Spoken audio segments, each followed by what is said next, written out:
This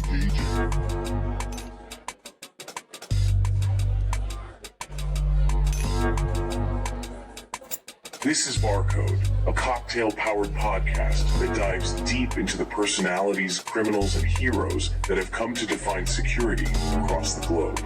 Please join our host, Chris Glanden, for another wild foray into the incredible world of humans and how they intertwine with today's modern technology. We hope you enjoy today's episode.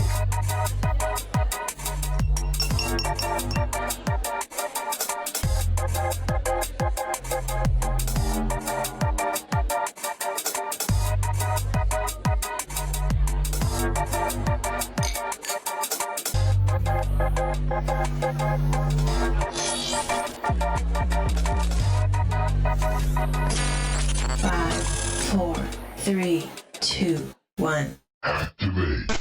Welcome to BarCode. I'm your host, Chris Glanden, and today I'm joined by InfoSec Pat, cybersecurity professional and passionate content creator. With over 12 years in the field, he's on a mission to demystify cybersecurity while helping aspiring professionals break into the industry through clear guidance, informative videos, and a supportive online community. The icon, InfoSec Pat, welcome to BarCode. Hey, what's up? Thank you, Chris. I appreciate it. Absolutely, man. Thanks for joining me. So, the last time we got to speak was at Hackspace Con, and we had a conversation in the hallway, and you talked to me a little bit about your path on how you got into the industry, which I thought it was a very, very interesting story that you told. So if you don't mind, I'd love for you to walk them down your path, how you got into the industry and sort of what triggered your initial interest. Yeah, so that's a good question. So I'll bring it back a little bit, right? How I got into the industry of IT prior to getting into cybersecurity. We could be here for many, many hours if I talk about my whole life, but just to sum it up for those folks that don't know who I am and have any idea, about me, I grew up in Queens, New York, grew up not with technology at all, grew up playing hockey and baseball and playing in the streets, right? Not the typical nerdy stuff, playing in video games. Till this day, I never really played a video game in my life. That's a fun fact.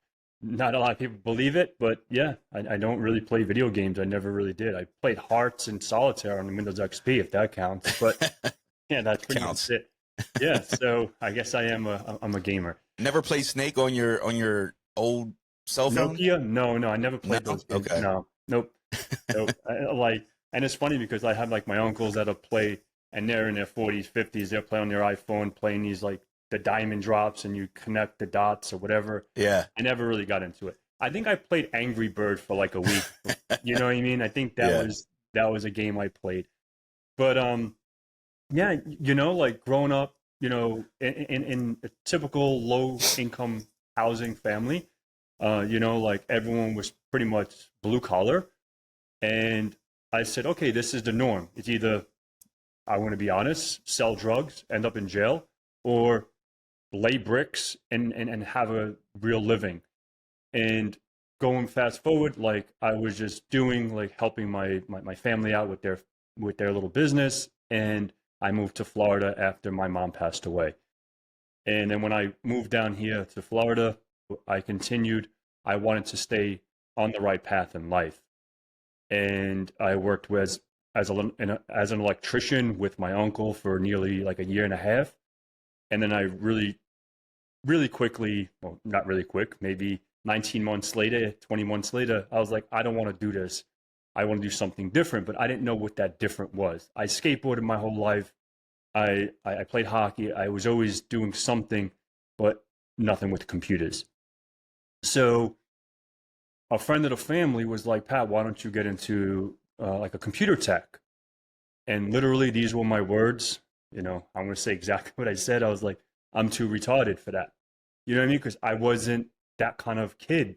I didn't like to read and learn new things. I wasn't that person. I was just I was more of a physical person, and I'll leave it at that. So yeah. And then I was like, okay, I'll give it a try. Literally, dude, I went, he was a system engineer for an EMR application company called EdgeMed Solutions. And they had a two-part, right? They had something called ICM, International Computer Maintenance, where we just built the computers, had EdgeMed install the software, and then we would go out to the clients and install them and do the physical stuff. Okay. So literally, I was like, man, this is pretty cool. Like I didn't mind installing Windows Server 2003 and Windows XP. This was back then. Mm-hmm. Not a steep learning curve either for exactly. that position. Exactly. It wasn't like, oh man, you throw me into the deep end and I want to get turned off real quick. And then he said, hey, Pat, like at this point, I only had a high school diploma. And he was like, hey, you probably have to go get some certifications because the company's asking me to tell you. Because I reported to him, but he's like my uncle's best friend. So like he, you know, I pretty much got away with murder a lot of the times. Like, so I was like, all right, like, what do I need to do? And he said, there's this thing called the A+ certification, the Network Plus certification, not Security Plus back then. It was the Linux Plus. Like that's because security wasn't really my space at that time. Like now, everyone's like, oh, the trifecta, A+, Network Plus, Security Plus, blah, blah, blah. Mm-hmm. But what time frame was this? This was in 2005. Okay. Yeah. So that shows my age, right? So that's why I always say 20 years. And it's crazy that I've been doing this for 20 years now. But yeah, in 2005. And I was like, okay, I'll start doing this. I start studying. Got the Cybex, I think it was the Cybex books and whatever for A+, Network Plus, and Linux Plus, because our EMR application sat in Red Hat. So I needed to learn and understand the Linux OS because this is what we troubleshooted, whatever English is hard. And, you know, like, and then fast forward, I was there for like 3 years. And then Jay, his name is Jay, he's like, hey, Pat, like, do like this something called the MCSE, Microsoft Certified System Engineer in 2003 server, because we were managing and maintaining Windows Server 2003. But we weren't doing Active Directory, right? Everything was peer-to-peer networks, work groups. And then once I got my MCSE, I got that in the end of 2006. And I was like, okay, but what I learned, Jay, like what I learned on here, we're not doing at work. Like this is way harder than we're. So that's when I was like, okay, what is my next step? Then I landed a job with INS, Internal Network Solutions, and I was there for 7 years or 6.5 years.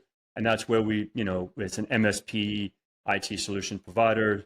And then that's where I got more of my Active Directory stuff and touching more of like, you know, MS365 back then when it was like starting to get into the world of cloud, or like, I think it's called Intermedia. Intermedia was another thing, and there was another cloud solution that before Exchange and the cloud, they were having their own Exchange servers. Anyhow, then we got into this.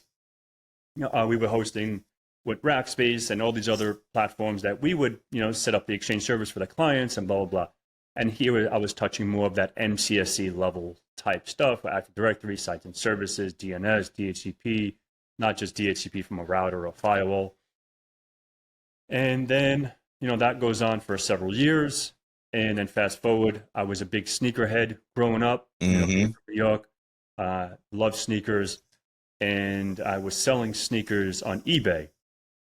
And when I was selling sneakers on eBay, you know, I'll go to sit on the line, get a pair of kicks for like $150, $180, sit on them for like a week or two and sell them for like $300 or $400 on eBay. Jeez. Yeah, because, you know, that release won't come out and they only release so many pairs of that shoe. Yeah, yeah. Jordan. It was mostly Jordans back then. I didn't get into Yeezys until probably the last 3 or 4 years. Okay. But if you're willing to wait in line, though, it could be profitable.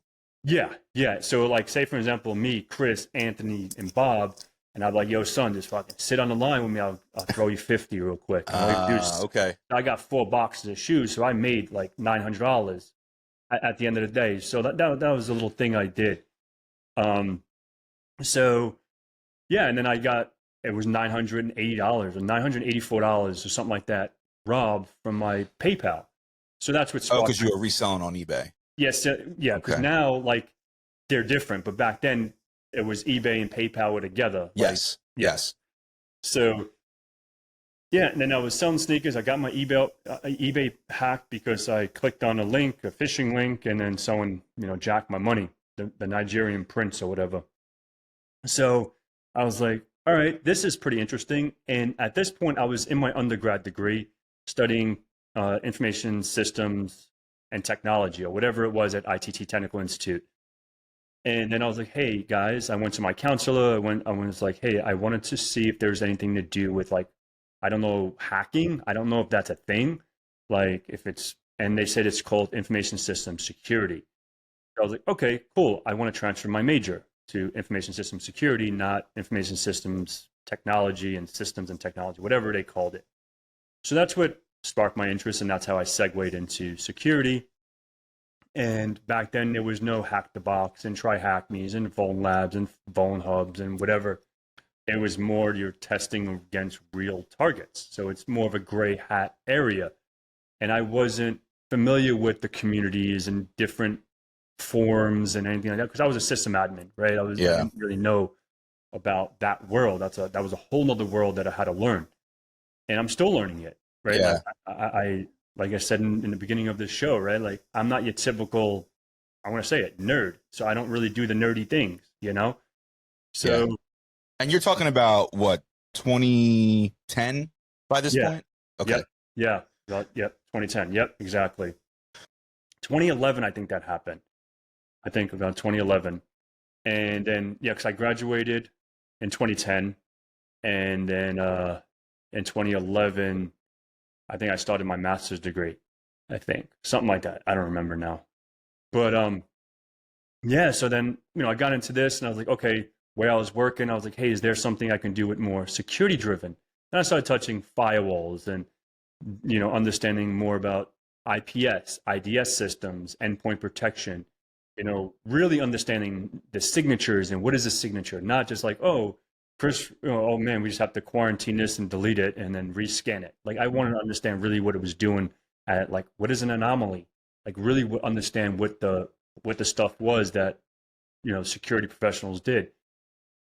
And I loved, I'll say this here, like for me, like I don't really give out to the world all the stuff that I really know. I always said this, and my father taught me this, and I don't know if anyone else felt like this or feels like this, or I always like to be the dumbest one in the room. So I'm not the one that's the fingers are pointed to. My father taught me that because if you're the slow, say for example, you pretend to be really slow, for an example, like a runner, and someone throws a rock at a window, they're not going to think Pat did it because he's a slow runner. He's not going to get away, but I can run really fast, right? Yeah. So things like that. So why do I do that? That's still something I just got ingrained. I guess because I don't like that finger pointed. You know what I mean? Like, so I know, the people that know me know my abilities, right? The people that are close to me, but like the internet doesn't know what I'm capable of because I don't like to be the one, oh, Pat, that can never be Pat, for an example, because he doesn't know how to do that. Mm-hmm. You know what I mean? He's the dumb one. Yeah. Fuck yeah, I'm the dumb one. So don't look at me. I don't know what you're talking about. Yeah. Plus you're constantly getting pressed. Exactly. Yep. Especially, the last couple of years. But anyhow, like, and then I just started like getting into this world. And then when, hacking started or hacking platforms started, started doing Hack the Box and Try Hack Me's and stuff like that. Yeah. Cause around that time frame is when you started seeing those platforms come in. Okay. Yep. Exactly. And then like certifications, right? Mm-hmm. But that's pretty much my story, right? Then I fast forward and then, got into content creation on accident because I was studying for a certification called PCNSE, which is Palo Alto Certified System Security Engineer or something like that. And me and a couple of friends, we would, make some videos for each other. Like Chris is really bad at site-to-site VPN, and I'm really bad at IPsec tunnels, whatever. So you have to make a video that something you're bad at, so we teach each other what we're bad at, right? So with that, then we just put these things on like a G drive, a Google Drive, and then like we would share it, and then Friday night we would all jump on, me, Chris, and Bob, and like discuss our video. And then like Chris was like, "Hey, why don't you just throw this on YouTube? Maybe you can get some traction." And I was like, dude, from that day when I put my first video, I think it was how to install Palo Alto and VMware. I think that's my first video. I never used YouTube. I never watched a YouTube video. I never been on that platform in my life.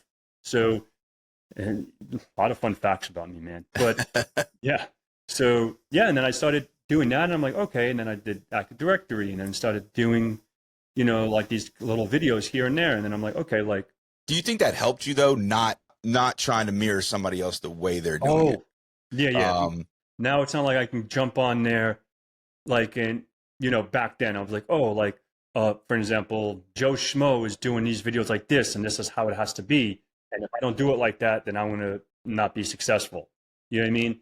So, like, that's why I always say comparing yourself is you're only hurting yourself. Yes, right? I agree with that. And until today, like, I'm subscribed to all the people I love, right? Like every single person, like John Hammond, TCM, like Hackersploit, like I'm subscribed to their channels. Do I watch all their videos? Absolutely not, right? But I'm just subscribed to them because I want to show my support. Half the stuff that, for example, I love John to death, but like half the stuff he puts out, I don't understand anyway. That's over my head.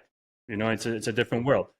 So, and but yeah, I think to answer your question, I think that definitely helps. Not comparing yourself, not no prior knowledge of how it should be, how should I do it, or how I should do it, or whatever. So I think it definitely helps. And the reason I asked that was because I wanted to talk about the intimidation factor, which a lot of folks that are breaking into the industry face, I think, more today than they did yesterday or back when the industry wasn't as prevalent. So, and I think that's something that you really push with your content, is the way that you present it is to make the content less intimidating for people that are getting into the field and less threatening for those folks. So just curious, like, do you think that content just doesn't get published properly? Do you think that, more of us in the InfoSec field should be more welcoming or transparent with people that are looking to get into the industry? Or is that even something that you have noticed? Yeah, so that's a good question. That's a good thing to segue into. I think for me, I'm not the smartest. I grew up with a learning disability, and I'm very, very open with that now. I think, so everything I learned probably slower than you, right? So the way I learned it is I have to make it make sense in my head. So now if I have to convey this to the next person, I'm going to put it into baby steps and simpler ways, because this is the way I understood it and I grasped it, right? So I might take longer to explain something that you might say, oh, hurry the fuck up, hurry up, come on, get to the point. But in my head, I have to make those, even when I tell a story, you know what I mean? Like I have to say from when I walked through the door until I got to the bedroom, how many steps I did, what did I make a right? Like that's just the way my brain works. So I can't just cut to the chase, right? It doesn't work, because then I'm like, fuck, did I say everything that I, and my brain just doesn't work. But so that's the way I do it. And I remember, and you brought up something good, when I learned Bloodhound, right? When people were like, oh, I remember when I did Forest, and this was whenever it came out, I don't know, 5-6 years, whatever it came out, on Hack the Box. And I remember I was stuck, and then I was like, oh, I want to go watch a walkthrough. I think it was InfoSec or something like that. And they will open up Bloodhound. And I'm like, fuck, Bloodhound's on here. Like, how do I use this? Right? Like, they never showed you have to run Neo4j console first and log into this and then start this and then have SharpHound as an ingester. There was so many steps fucking missing. Right? Like, they just do Bloodhound-Python, collect all this data. But how did you get the GUI to pop up? Right? And I always use this as an example because that was a big thing for me. I was like, I don't understand. Like, so now when I did like my little course and I did something with Bloodhound, I install it. How, I'm not going to just run this. If you don't have it, you can go watch my video, and this is how I did it. You have to do, it needs Neo4j to run, and this has to blah, blah, blah. This is a preliminary step. But not a lot of people didn't say that, right? And so sometimes, like with these walkthroughs, they're good if you know what you're talking about. But if you don't know what you're trying to accomplish, even if you want to do step by step, they assume that third step, you already have that installed, you understand it already. So that's where I try to take that step back in my content and say, I want to make it as dummy proof as possible because this is the way I understand it. So that's how I teach. I teach you the way I understand. So I'm 99.9% sure you're smarter than me, right? But this is the way you're going to, and you'll definitely, even if you skip 3 and 4 because you already have that done, but at least it's there for the dummy like me.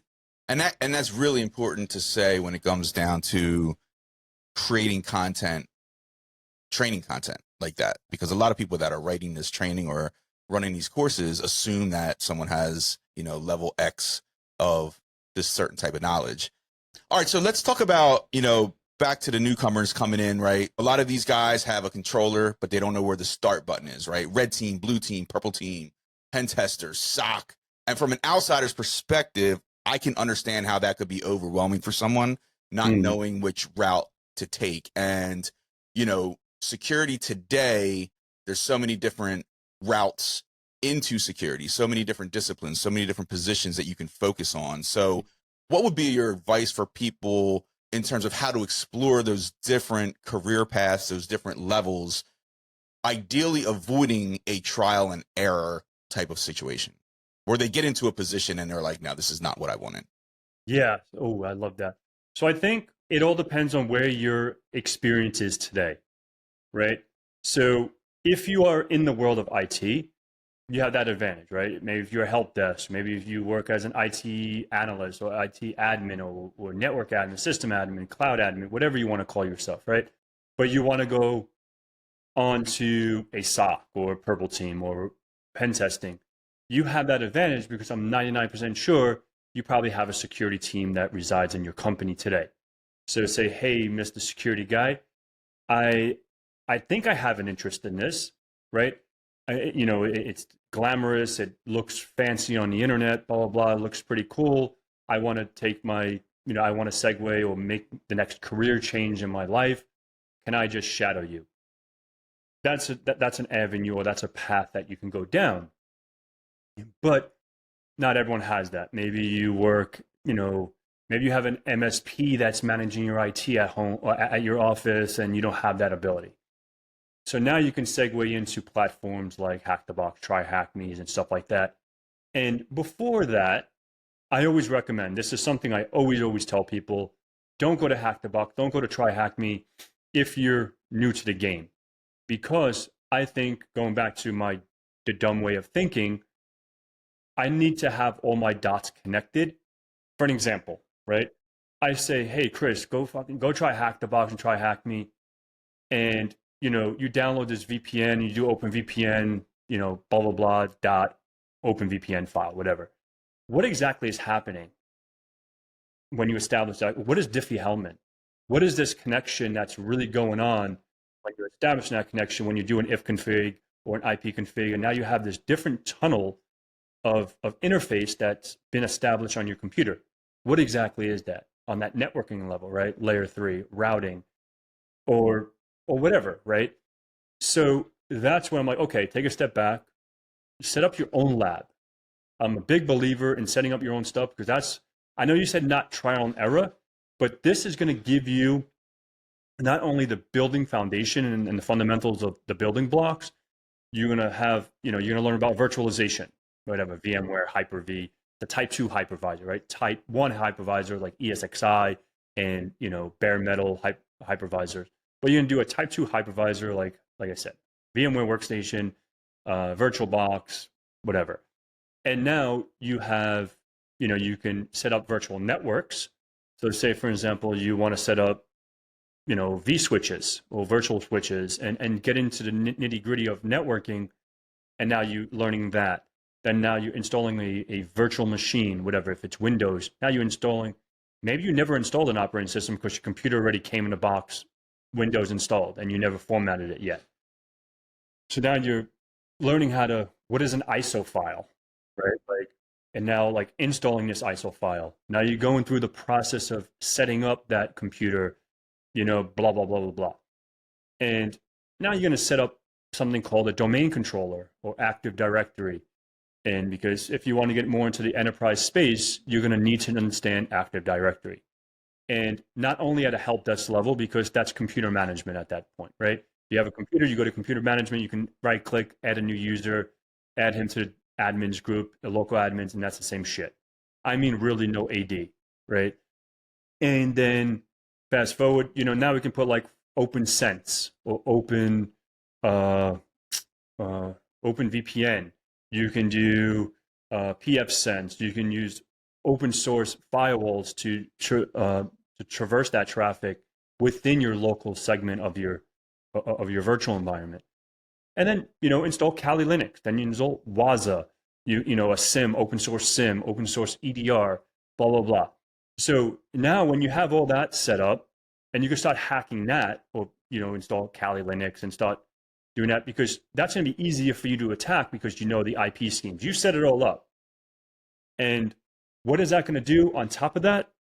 You're going to figure out what the fuck you missed, right? So now a misconfiguration in AD. If you set up certificate authority, you forgot to do something with certificate authority. If you installed SSCM or SCOM or System Center Configuration Manager or whatever you're doing in the Windows world, or then you can set up Ubuntu with LAMP on it, so you can have Apache and MySQL and PHP and the whole shebang from the LAMP segment. And there you go, man. Now you have a whole web server. You can, and now you could take that and go to the next level and say, okay, hack the box, because they're going to give you just an IP address and you don't know what the fuck you're doing with it. Right.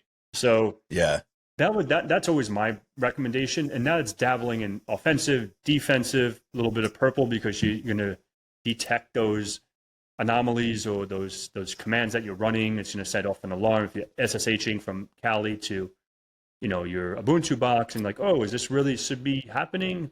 Or you start brute forcing it, or whatever you want to do. Mm-hmm. It's all in your contained environment. So that's my thing. And do you have a walkthrough on your channel on setting up a lab? Yeah. Okay. Yep. All of it, from Cisco, to VMware, to Windows Server, to setting up pen testing labs. Yep. All of it. Nice. Mm. I want to talk about certifications. We spoke about it just for a moment, but I want to get back to it because I want to talk about the situation you were involved in, that we don't need to name a certain certain organization. Although I think that your situation, there's a story to be told there, and there's a lesson to be learned for future students that may succumb to the same type of scenario that you were involved in. So would you mind just talking us through that and what happened to you, and then, sort of what you learned from that? Yeah. I don't mind saying the company. Okay. I'll mention the company last. I'll walk through the situation, what happened. So going back to what my story was, I, got into the game where we're talking about, backtrack and set up, all these gray hat areas, because there was no platforms like Hack the Box and Try Hack Me, etc. So when I was trying to get into the game, everyone only knew about the Certified Ethical Hacker. That's pretty much what I got. I got Certified Ethical Hacker in 2014, but I didn't really learn anything. I learned a lot of acronyms. I learned a lot of, rainbow table attacks and all this shit, but I never really put it to practice, right? So I started going on the internet a little bit. I wasn't familiar with any other certification about hacking, because I just Googled hacking certifications and CEH was everywhere, So EC Console was the bread and butter of that, and it's not EC Console, so don't take that to heart yet. Don't hit stop yet. There's still more to it. Exactly. So, and then I fast forward. This was in 2017. I went onto the internet and I found offensive security, OffSec, and I just Googled, because when I did my Microsoft, at this point I had probably, I don't even know, 40 certifications under my belt from Microsoft and Cisco and VMware and Palo Alto, like all the ones that I've done prior to getting into security. So I knew, I don't know if anyone here has ever done Microsoft certifications, they used to be $200, right? For the MCSEs and the MCITPs and MCTSs and all that. And then you can sometimes get them for $100 from Pearson VUE. right? Like, oh, $50, 50% discounts, and you can get this, and it expires, whatever, and this is when you get the voucher code, and blah blah blah.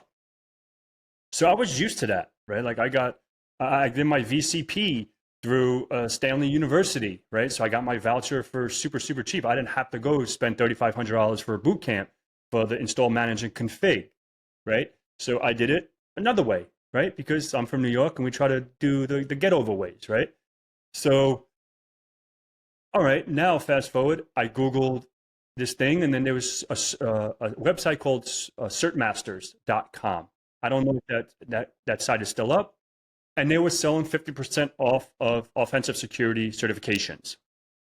And I was like, okay, the OSCP is something that was up on the horizon.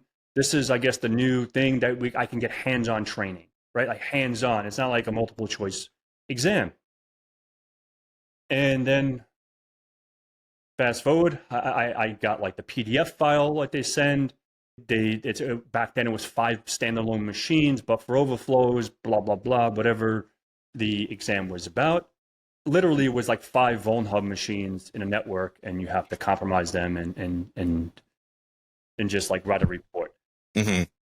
Come to find out, I did that. I got a email saying congratulations from the PWK, whatever the hell it was, or PWD, whatever it was back then. You passed, blah blah blah. You should be getting your certification in 4 to 6 weeks, or whatever the hell it said.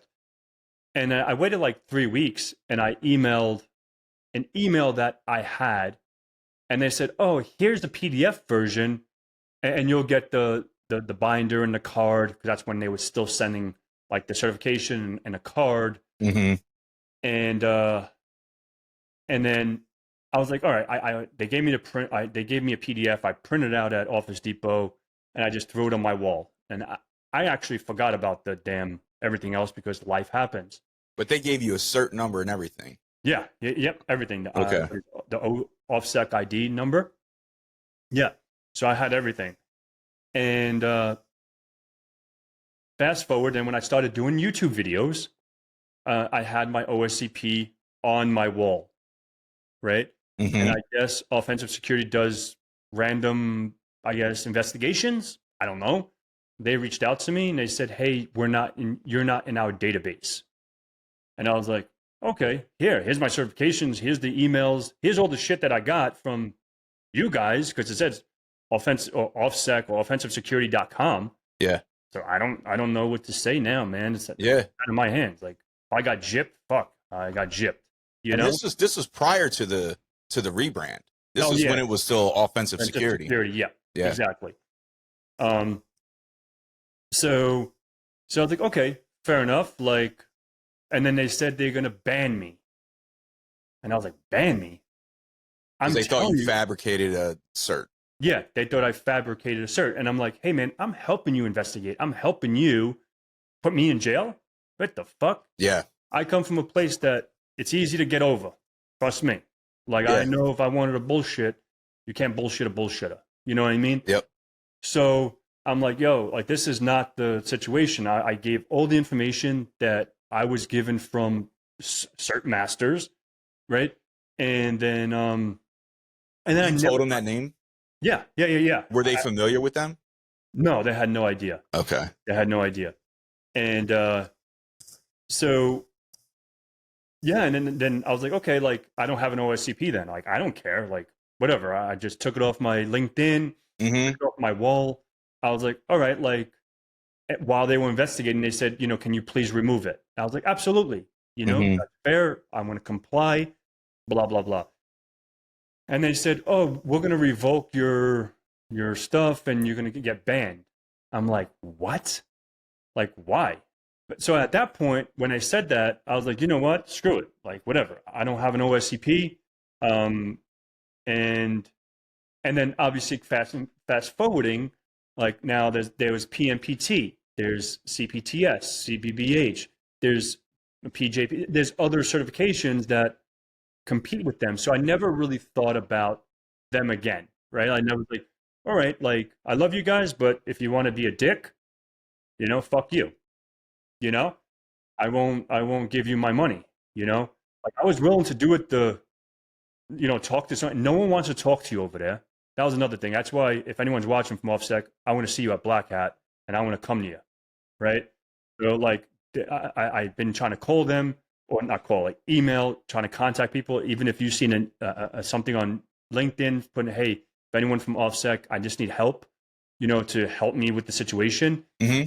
And another thing was, if I'm looking, back then when I was looking for jobs, OSCP is required. So now you're hindering my career. Yes.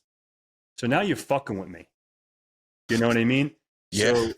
So that's where it gets like, like I'm trying to get things right and you're not helping, So that's what, that's why I reached out to other people in the community saying, hey man, like if you know anyone at OffSec, and it really hurt me in my heart, because it's like, I'm not a liar.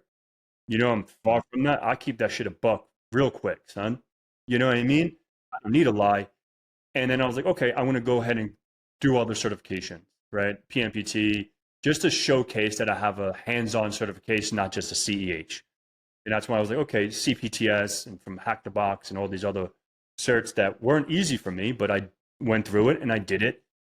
And yeah, so that was pretty much my story from, with the certification from offensive security. And till today, I haven't heard a word from them. I'm not going to mention the names, but I had friends reach out to them saying, hey, we're looking into this. We're really sorry. And like, I'm like, hey man, like I'm not fibbing. You know what I mean? I'm not lying about anything. I'm just trying to get shit right so I can give you $6,000 for the year and I can study as much as I can. Like, yeah. What's the deal? And so I would have to say that in interviews, because people are like, oh, I don't see like you have all these other ones but not OSCP. And I would say, like, I'm not allowed to take them because this is what happened. And this was my justification, right? Like if I quote unquote fabricated it and I lied about it, the only place that I would have an OSCP is on my resume, my PDF resume. I wouldn't put it on my wall. I wouldn't put it on my LinkedIn. I wouldn't put it on places where I know that offensive security would see it, right? And the nosy folks in the community, like if it's on my desk, you're not going to see it, right? So that's what, and I try to justify this, bro. Like I try to talk to people. I'm like, yo, like think about it logically. Like it doesn't make any sense, but it is what it is. And hopefully one day, they can fix it. They can unban me and I can start taking OSCP, OSWP, OSEP. Like there's some certifications I would like to get from them just to have them, because they do hold weight. They're expensive as shit, but they do hold weight, and that's the thing. Yeah. Yeah, I was going to ask you that next is in terms of certifications today, do they still hold weight, or do you feel like certs plus the practical knowledge is essential for at least, skilling up at least to get into a job?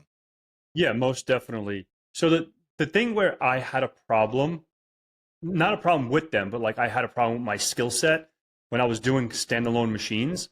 For example, Hack the Box and try hacking machines, where it was like they were just one single machine.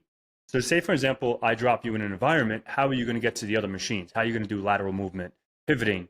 I didn't have that skill, right? I can just hack a machine. I can just hack one machine and do my fanciness and throw my tools at it and do it like that. But I get a flag and I get a root flag and I do a privesc on that one machine, but it doesn't give me the skills to like, okay, how do I start branching out to a different machine and jump to that machine and lateral move and use crack or net exact or whatever to see what else I can use, spray on the network, spray and pray, right?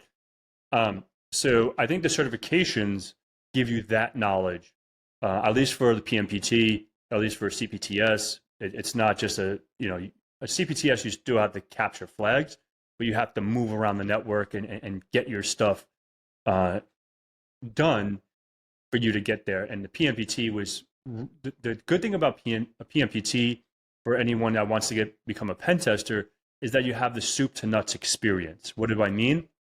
You have to do what's called OSINT, open source intelligence, to a minimum. I said this in my video. I don't fabricate shit. Like it's very minimum. They they give you the company that you have to hack, right? And then you get into the environment, then you do your lateral movement. There's no CTFs, there's no flags to be captured in a PMPT.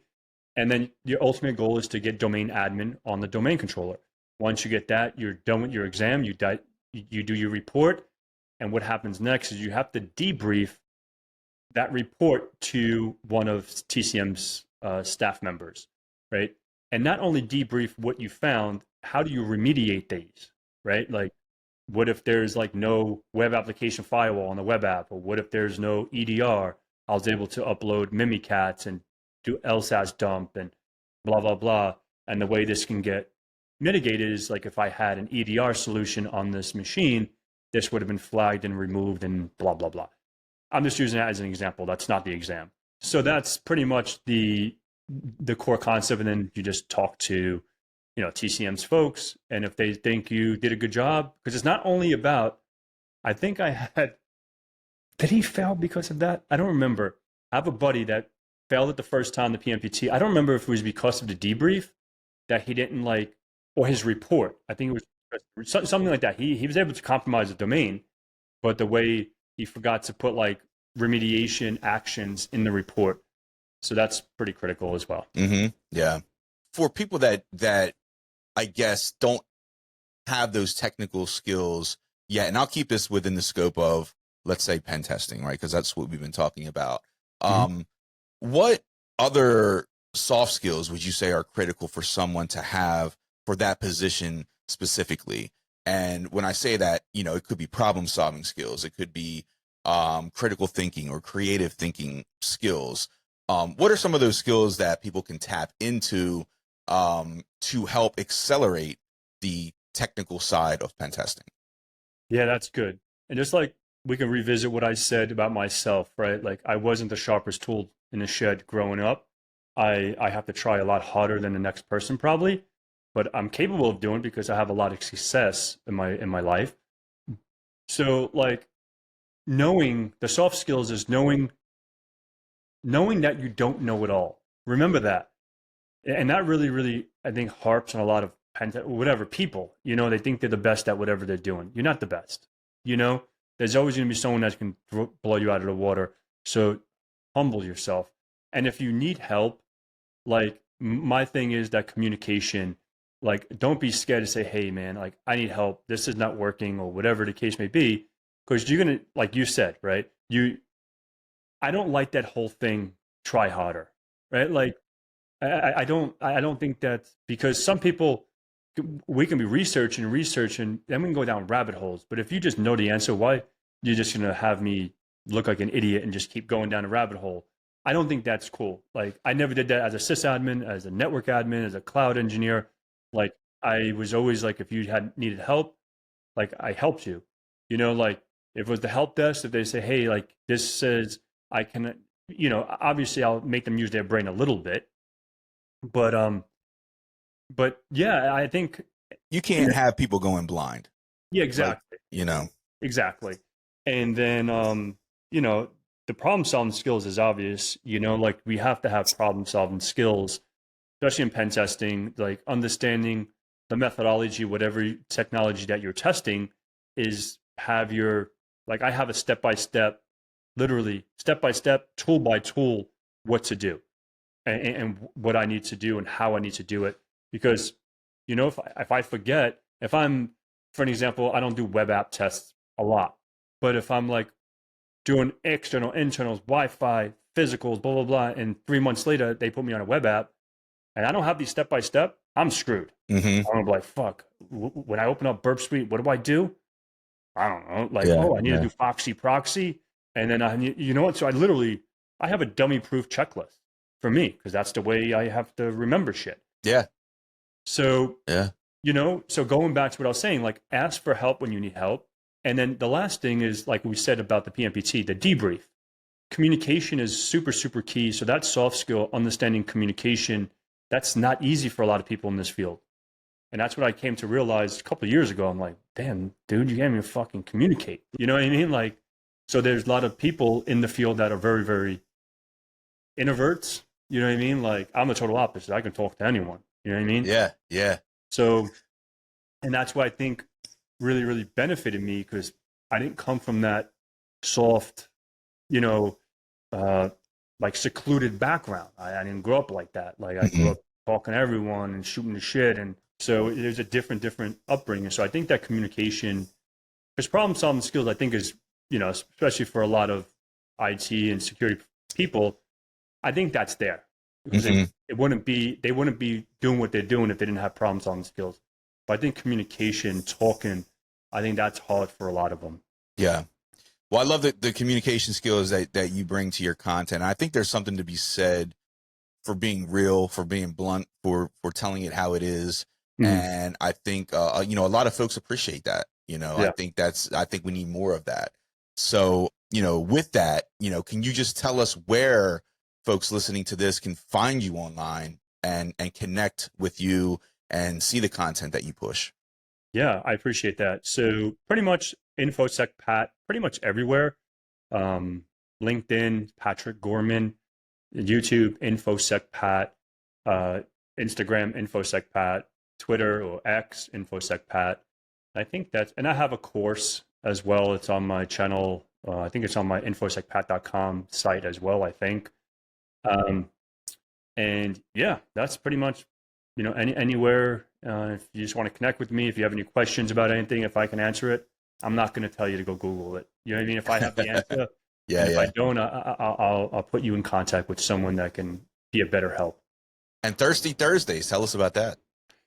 Yeah, so that's a fun fact. So I try to make it, so I always wanted to do a podcast, so I started Thirsty Thursday. Another fun fact, I never played video games and I never drank alcohol in my life. I'd never been drunk, I never got high, never did a drug, never been into that world. Like, that's never been me. So I'm like, what can be funny and like Thirsty Thursday? Because people think, oh shit, I want to go out and get hammered on a fucking Thirsty Thursday talking to Pat. Meanwhile, bring your Coke or whatever. You could drink whatever you want. Yeah. You know, but you know, I think it's just funny because I don't drink alcohol. But Nice, so that started because I just wanted to, like, just like this, communicate and get the word out there from everyone's different walk of life. Because I truly believe, and maybe one day I'll say my full story of life. Maybe I might write a book. A lot of people say, so I've been through it. You know, I always give like little breadcrumbs of my life, but you know, understanding and like, hey man, like this is my upbringing. I did it. You can do it. No matter where you're from, black, white, Chinese, Puerto Rican, from the hood, from white picket fence family. You know what I mean? Like I grew up, you know, roaches on the ceiling, rats in the cabinets. And I grew up, it was not like it is today. Like when people see me walking around with Yeezys and thinking, I grew up not like that. Right? Like so everything I got today, I fought for and earned it, you know? Yeah. No, I think that story needs to be told, you know, because a lot of people are in that situation and you're providing hope, right? You're providing hope because you've lived it and you've seen the other side of it. So I think that you could definitely reach a lot of people that way. And I'll read it, you know. Let me know when you write it, man. I'll pick up a copy. Yeah, I appreciate that. Yeah, dude, I had probably over 100 people say, dude, like you need to write a book about your life because people need to really know, because people don't know me, right? Like you met me in real life, but like people just see a video, you know, and I see some people, because I have my sock puppet accounts out there, right? Everyone does. And I'm like, yo, like this is totally not true. Like what these people are putting out there about me. I'm like, but if I see in the real world, so I'll end it like this, right? And if you ever heard this, I'm sorry, but maybe your people haven't. So going back to people talking shit about other people on the internet, right? Don't do that. Don't do that because it's going to come around and bite you in the butt. The reason why I'm saying this, I'll keep it short. Like I said in the beginning of the show, I grew up with a learning disability. I'm very open with it now. And reading is not my forte. It's not. Reading can be really difficult for me. That's why I love, like, I can highlight everything and read out loud. I'm an audible learner. And so I was reading a Try Hack Me room, and someone put in the comments, I read like I have Down syndrome. So I found out who this person was because they thought I was retarded. And I was like, I'm going to find out who this person is. And, and this is something like an insecurity that I'm living with my whole life. Mm-hmm. And you're just going to fucking pin a needle in it. Mm-hmm. You're going to, did I tell you this when you told me the story? Yeah, but yeah. I want to hear it again. Yeah. So, and these people on the other side of the screen, so they're thinking in no way are you going to find out who it is. Yeah, exactly. Yeah. And I won't tell you how I did it, because what if I have to find other people the way I did? But I found out who this person was. I saw them at DEF CON. It was 2 years ago, not last year. And literally, I put their head through a wall, because this is something that I internally battle every single day. And if you're going to fucking punch me about it, I'm going to wreck you. You know what I mean? So what I did is I took him by the throat and I smashed him against the wall. And it was like 3-4 seconds, and he was shook, So don't be a dick, man. Like, you never know when you're going to cross paths with someone. You don't know who's looking for you, and that can be your neighbor. That person can be fucking snooping in your windows today. Mm-hmm. You know what I mean? Like, just be nice. Exactly. Don't be a dick, man. And yeah, that's pretty much my. Because if you are, that's what could happen to you. Yeah, and don't cry about it. And don't cry about it. And hopefully, whoever that individual was, they never did it to someone else after that. Exactly. I've never been on the boat with bullies, and I'm against bullies. And yeah. Let me get back real quick. What you had mentioned is actually going to lead us into our final questions of our conversation. I know you don't drink, never drank, but you do travel a lot. You're very heavily involved in community, and so I'm sure you get to frequent bars or frequent establishments that are pretty cool, pretty unique, whether that's a sports bar. I don't know what type of environment you like, but just wanted to find out throughout all of your travels, where is a really cool place that you found yourself hanging out, and, what makes it different or unique? So I think it wasn't a part of a conference that I traveled to, but I never, growing up in New York, you have like the Hua Street, right? Like 59th Street or whatever it is, 42nd Street. I think it's 42nd Street in the city. Okay.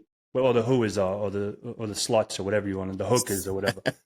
And then, like, I never thought I would, see this again. So I ended up in Amsterdam, and then I ended up going to like down the red light district. So I was like, holy moly, it's literally like picking candy out of the candy shop. I didn't do anything. I just walked down the road, and it's like you're looking on both sides of the road, and there's hookers in them. And you can walk right in. Walk right in the door. Walk right in, do whatever you need to do, walk out. Mm-hmm. And I thought that was the most unique thing ever. And, obviously, this was before marijuana was legal here in the States. So this was over 10 years ago. Mm-hmm. And, and the fact that people just smoking a joint, walking down the street because it's legal in Holland. So that was probably my most unique experience. All right, man. Well, if you opened up a cybersecurity themed bar, what would the name be, and what would your signature drink be called? Oh, it's probably something with tea, because I love green tea. Okay. What would the name of my bar be? Maybe Spill the Tea. I like that. Tea so the biddies can come in and talk their shit. Maybe something like that. Yeah, come in. Love Spill the tea. Spill the tea. Maybe that's the first thing that came to my head. Love it. And then you're doing a green tea signature drink? Yeah. Okay. I guess you can have like alcohol there. What is it? The green tea shots? You can have green tea shots. Oh, yeah, right? You can do that. Yeah. Yeah. I like that. InfoSec Pat, thank you so much for joining me today, man. It's been a pleasure catching back up with you. Send me the links to where our folks can connect with you online. And, what's next for you? Are you hitting Hacker Summer Camp this year, or where can people, maybe run into you in person? Yeah. So the last one, I'll be at Black Hat. I'll be at DEF CON. I'll be at Wild West Hacking Fest. Those are the ones I have in the books booked already. And obviously the local B-side Orlando, B-side St. Pete, B-side Tampa just happened. Yeah. So, Yep. Yep. Cool, man. All right. Well, thanks again, man. You take care. Thank you. Cheers.